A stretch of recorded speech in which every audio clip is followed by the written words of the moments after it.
y técnicas adecuadas de búsqueda para encontrar toda la información disponible. Entonces, ¿cómo se va a desarrollar este diplomado? Y es a lo que vamos, ¿no?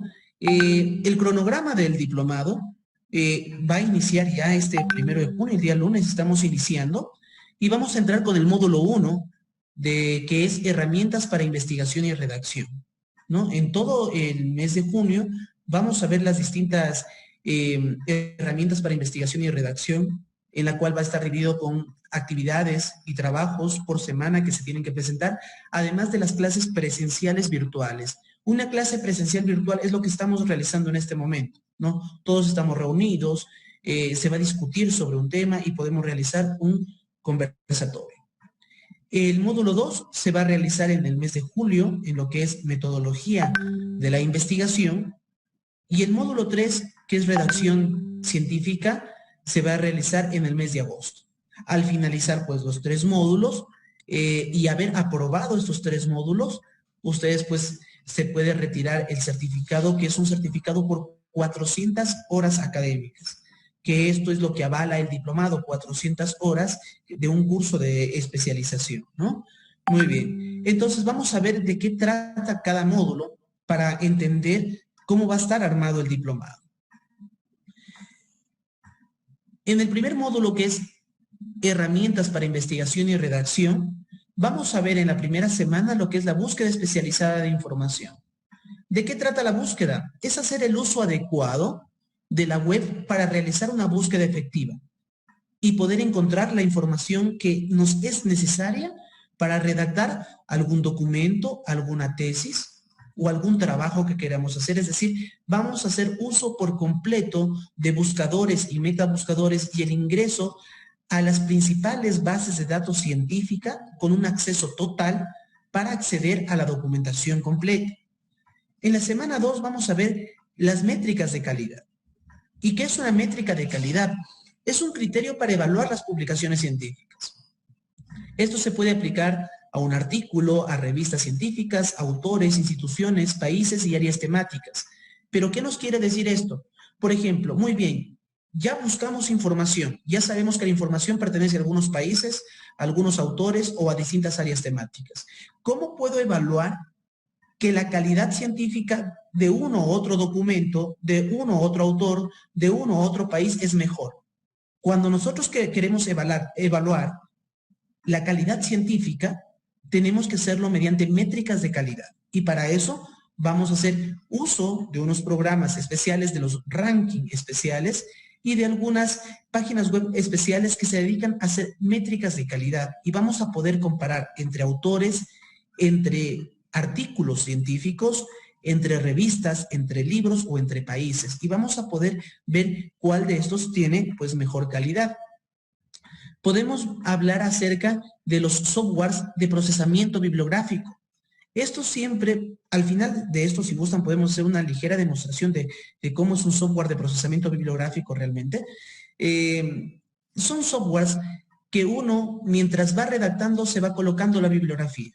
Les comento en particular, con el doctor Julio Hilario habíamos presentado un documento para Hindawi, que es una revista de Egipto, para el Journal of Toxicology, en el cual, por ejemplo, este software de procesamiento bibliográfico, ¿en qué nos ayudó?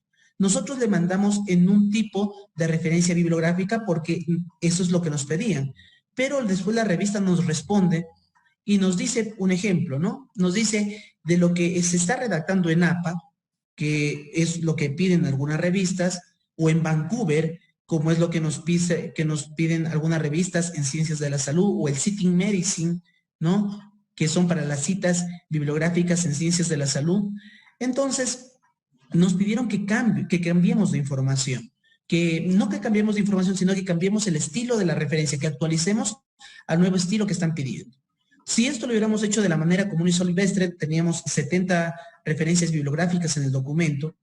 Si es que esto lo hubiéramos tenido a la antigua, ¿no? ¿Cómo es a la antigua? Teniendo en el Word el autor, año o por numeración, y cuando se borra una parte del texto poder modificar, o cuando llegamos a las referencias bibliográficas tener las 70 referencias bibliográficas, pero esas 70 modificarla de APA Vancouver, o sea, nos va a tomar un cierto grado de tiempo.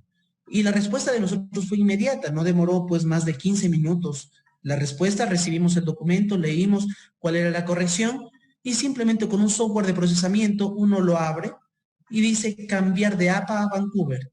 No demoró ni 2 minutos, el documento está completamente listo, reenviamos y bueno, aún demora un poco lo que es la revisión, vamos realmente 4 meses ya en este proceso y poco a poco avanzando con los que son los procesos de publicación, que así demora cuando uno publica en revistas de Scopus, una Q1, Q2, Q3, Q4, dependiendo del tipo de revista, pues varía muchas veces el tiempo de publicación. Entonces, los softwares de procesamiento bibliográfico son programas informáticos que te van a facilitar el manejo de la información y te van a permitir realizar la redacción de las citas bibliográficas de manera adecuada en más de 250 estilos bibliográficos. Por ejemplo, los de ingeniería de sistemas utilizan el ISO 96, ¿sí? Entonces, hay varios estilos de referencias, pero con un software de procesamiento esto se vuelve pues mucho más simple, ¿no? Tenemos los softwares antiplagio, y en los softwares antiplagio, que es la última parte de este primer módulo, es el uso adecuado, puede ser del Urkun, o puede ser del Turnitin, o puede ser del software que ustedes tengan a mano.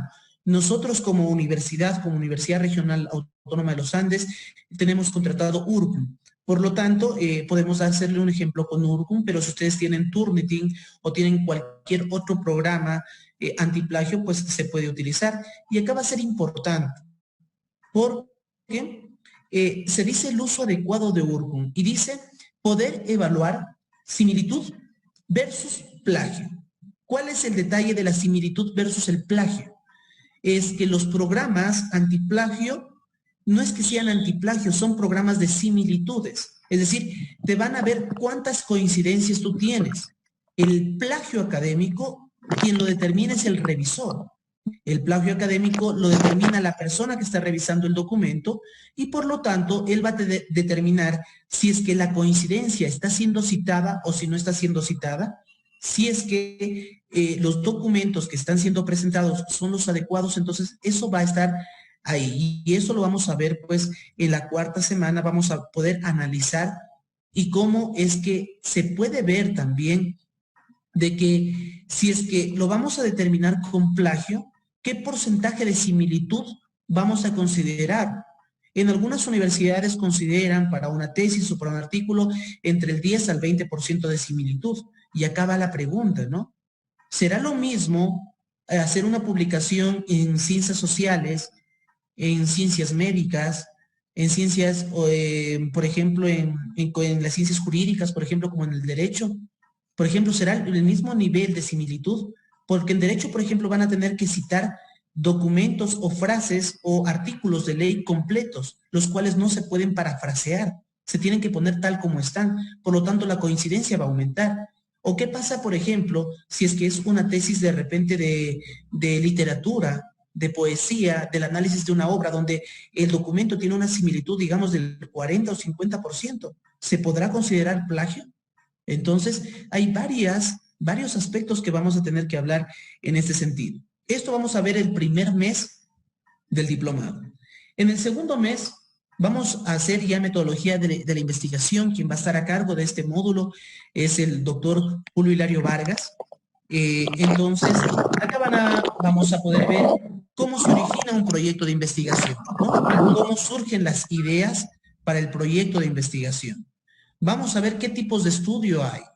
Si es que son prospectivos, retrospectivos, de corte transversal, ¿sí? Si es que vamos a poder manipular a la muestra, no vamos a poder manipular a la muestra, si es que van a ser observacionales, si van a ser experimentales, si van a ser cuasi experimentales.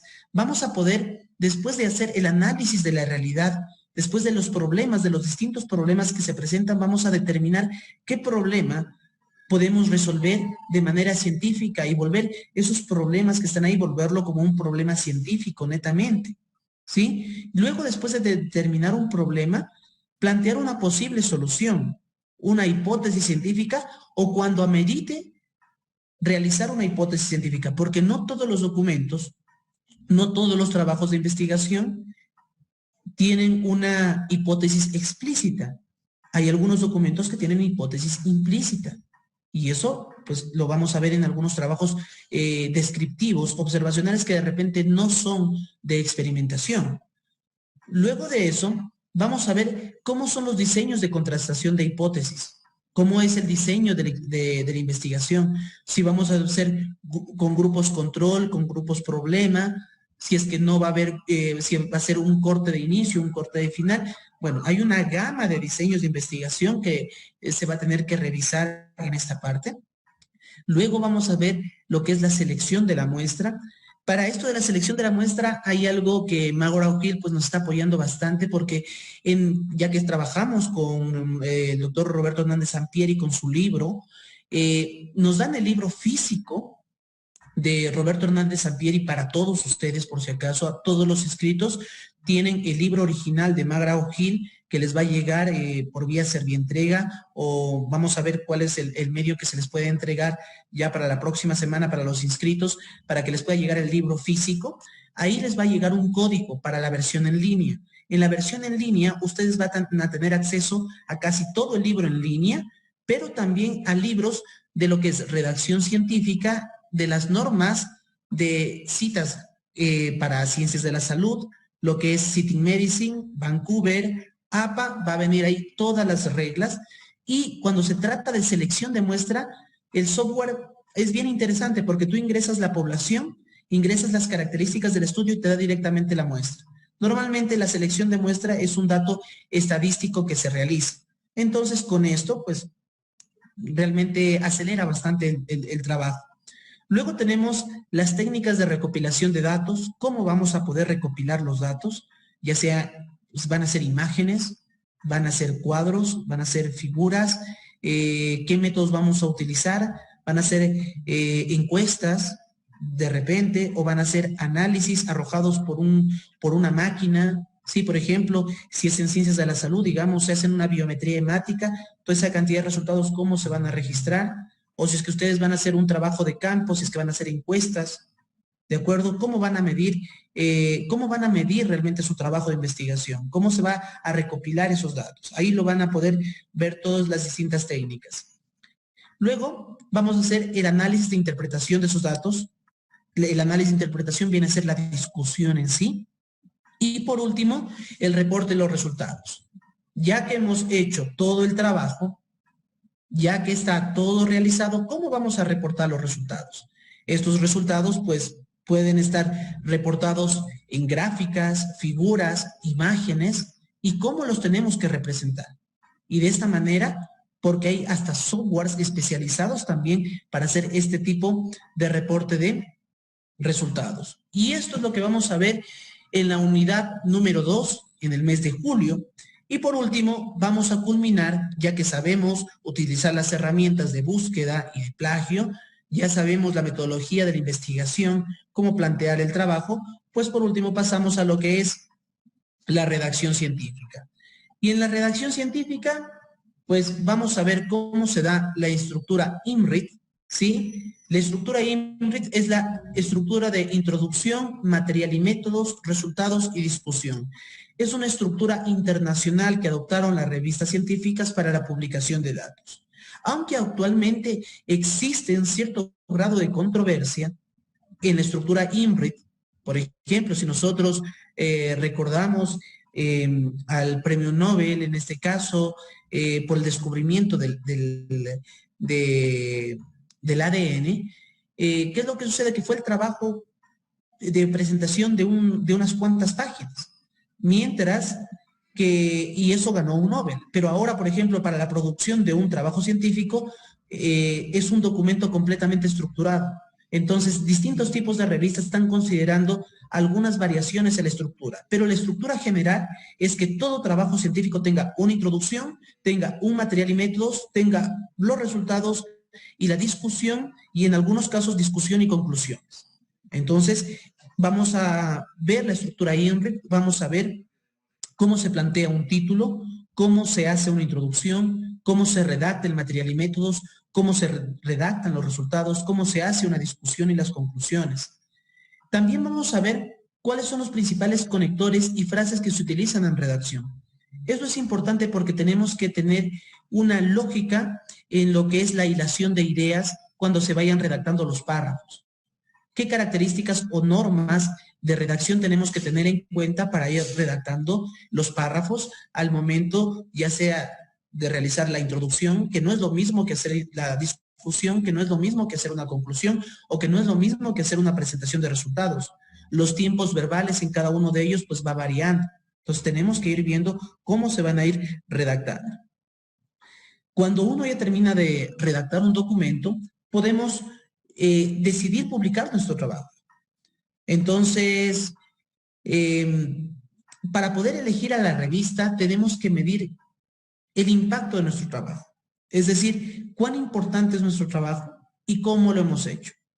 Si nuestro trabajo tiene una importancia local, regional, que no va a ser de impacto del mundo, pero sí va a ser de impacto para las poblaciones o para la zona geográfica donde nosotros nos encontramos, una zona regional, pues buscaremos pues revistas regionales, ¿sí? Que estén en Cielo o en Latindex, que principalmente hay varias en nuestro medio. Y si es que va a tener un impacto sumamente alto y además que las técnicas de recolección de datos, los equipos utilizados han sido realmente validados por completo, podemos entrar pues a una revista de, digamos, del nivel de Clarivate Analytics, de Thomson Reuters, de Scopus, ¿no? Entonces, son revistas que se encuentran en bases de datos de alto impacto. Tenemos consejos también para la revisión editorial. Cómo tienes que mandar el manuscrito, ¿no? Cómo realizar, cómo hacer la presentación del manuscrito mientras la carta de presentación editorial. Los consejos para los revisores. Esto es importante también porque a muchos de nosotros no solamente somos autores de algunos artículos científicos, sino que también somos revisores de algunas revistas científicas. Entonces también algunas veces nos toca estar del lado del autor y otras cosas nos toca estar del lado de revisor. Y si nos toca estar de revisores, ¿qué particularidades debemos tener en cuenta al momento de revisar un documento, ¿no? Es algo muy, muy importante que también tenemos que ver. Y por último, una vez que están los documentos realizados, pues es pasar la prueba de paternidad en redacción. ¿Qué significa pasar la prueba de paternidad en redacción? Esto significa ver que cuando el documento está completo, no se sabe en qué orden van a ir los autores. No se sabe si es que vas a ser primer autor, segundo autor, tercer autor, de repente son 5, de repente te toca ir primero, te toca ir último, al centro, no. ¿Cómo tiene que ser el orden? ¿Será en orden alfabético, en grado de importancia, en grado de contribución al trabajo? Va a depender de varios aspectos y eso lo tenemos que discutir cuando se trate de poner el orden de los autores, y cuando esto se tiene claro, nadie se va a pelear pues porque aparezca primero, segundo o último en lo que es la presentación del artículo científico, ¿no?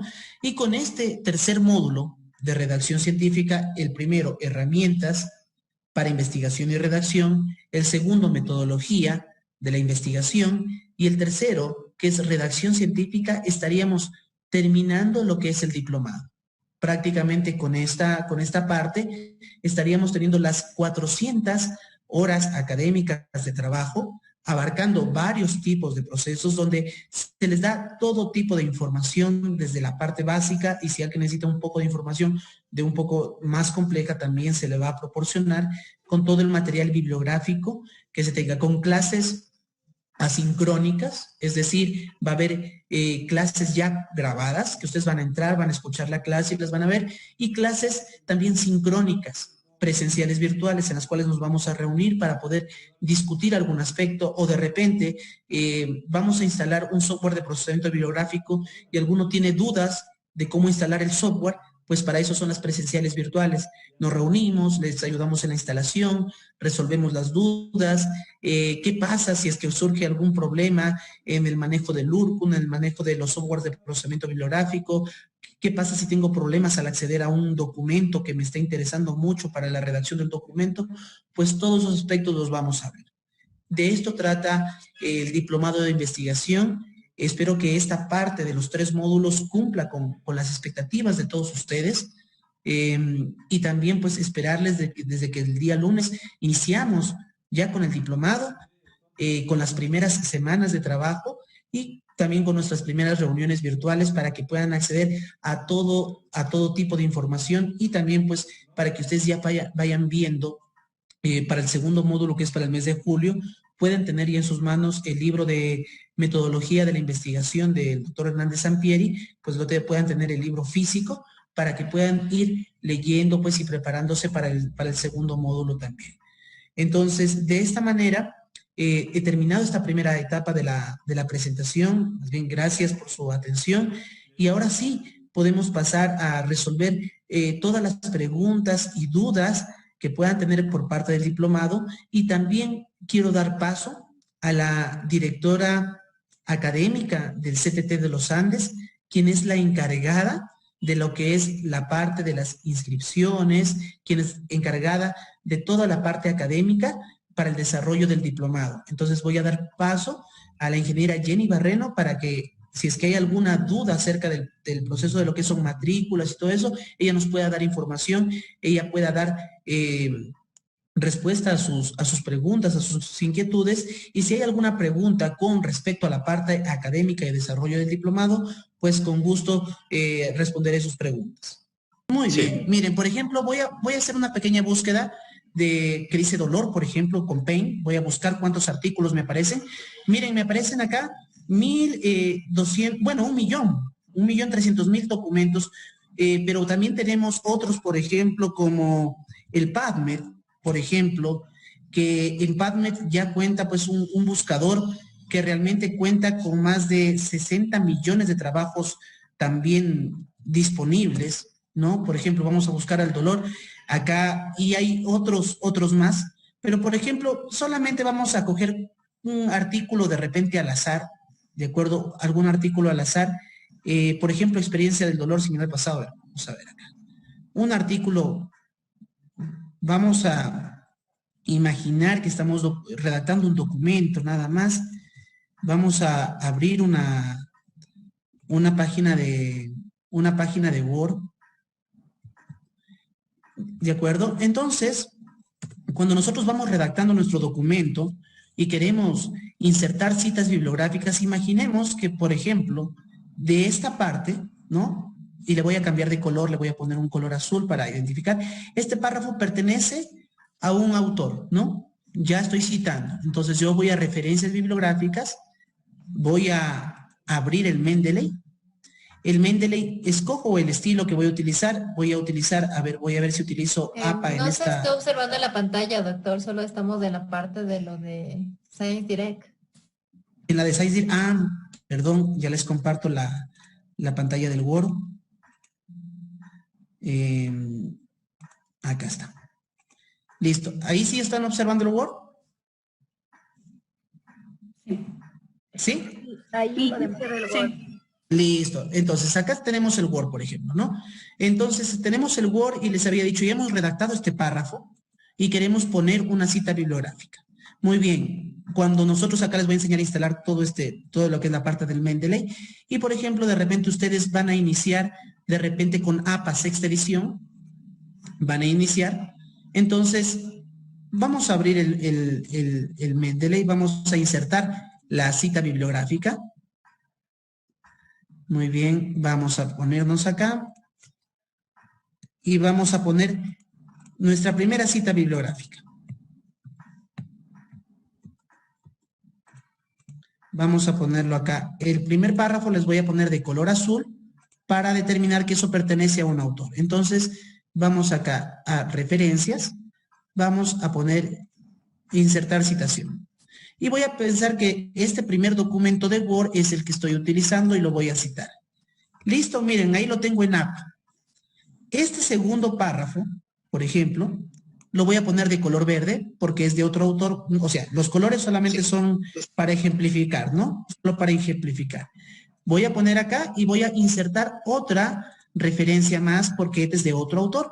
Muy bien. Vamos a insertar, perdón. Vamos a insertar nuestra cita. Acá.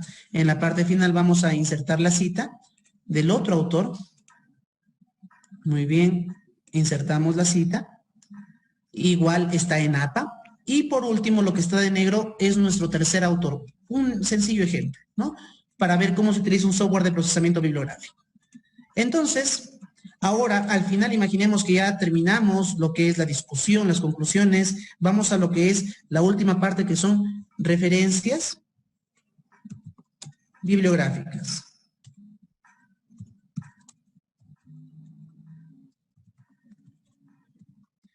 Muy bien, entonces para las referencias bibliográficas ya nos piden insertar la bibliografía. Muy bien, entonces nosotros ¿qué hacemos? Tenemos 3 autores y hemos utilizado el software. Solamente ponemos insertar bibliografía y miren, ya se insertó toda la bibliografía. ¿Y en qué formato está? En formato APA. Perdón, a ver, vamos a identificar, está izquierda, está el apellido, la inicial del nombre, y acá vemos el estilo, está en estilo Vancouver. Todo está en estilo Vancouver. Pero, ¿qué es lo que sucede si ustedes lo quieren pasar a APA? Simplemente vas acá y dices APA, sexta edición, y miren, se cambia por completo el estilo. Ya sea que pases directamente a Vancouver, por ejemplo acá, lo que había aparecido autor año en un inicio, acá está, por ejemplo, APA, ¿no? Aparece el autor y el año, el autor y el año, el autor y el año, y acá aparece en APA, o cambiarlo a Vancouver con tan solo un clic. O de repente no quieres en Vancouver, lo quieres en ISO 690, que esto, por ejemplo, lo utilizan mucho en ingeniería de software y en ingeniería de sistemas. Hacemos clic acá y ya cambiamos, y ya cambió la referencia. Es decir, con tan solo un clic puedes cambiar en más de 250 estilos bibliográficos, ¿no? Y cómo hemos hallado esta información con búsqueda especializada, que es los primeros módulos que vamos a utilizar. Entonces, este es un pequeño ejemplo de todo lo que vamos a observar acá en el diplomado. ¿No sé si tienen alguna pregunta?